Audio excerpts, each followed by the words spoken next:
Yung kidney, ito yung tinatawag natin, yung common sa tao, no? Yung bato. Ito yung mga nagfi-filter ng mga lason sa katawan na itinatapon niya sa ihi. So, iyon basically ang function, main function ng kidney is para ipunin lahat ng lason sa katawan at itapon sa ihi.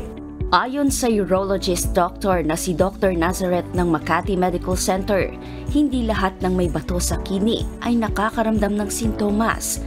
Karamihan ay aksidenteng nalalaman na sila pala ay may problema sa kanilang kidney na kadalasang nakikita sa isang tao na sumasailalim sa urinalysis at ultrasound examination.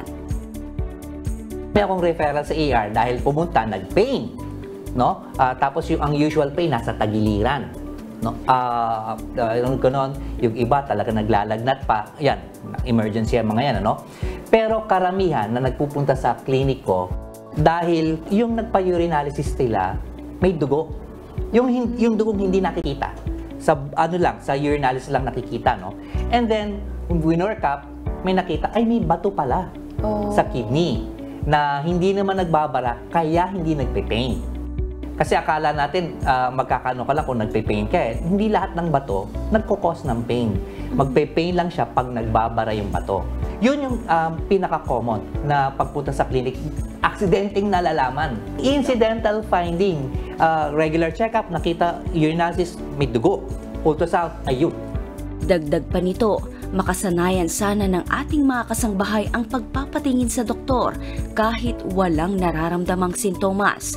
Ito ay upang maiwasan ang mga maaaring maging komplikasyon sa kalusugan.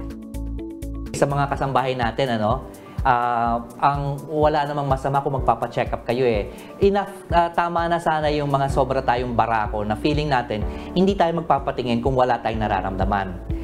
Mas maganda yung walang nararamdaman, kaya dapat magpatingin. So urinalysis tsaka ultrasound lang for us, very helpful na. Ang dami na naming masasabi just with those two examinations na hindi naman siguro it will take you like 3 days to do that. Ilang oras lang yun eh.